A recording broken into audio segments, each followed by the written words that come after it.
Imagine shooting tiny particles through two slits. When unobserved, they create an interference pattern like waves, but when you watch them, they act like particles. This is the double slit experiment, and it's where things get strange. The truth is, the changes caused by the observer effect in quantum mechanics do not mean that observation can change past events, but that observation affects the behavior of particles. Observing the path will cause the particle to behave as a particle rather than a wave, but this only affects the state of the particle from the observation point to the screen, rather than allowing the particle to go back and change the history of the path.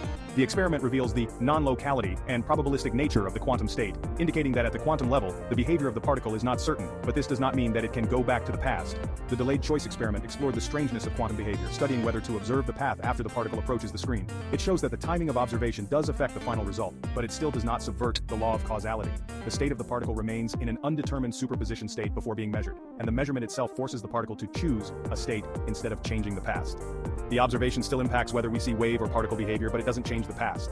Isn't that mind-blowing?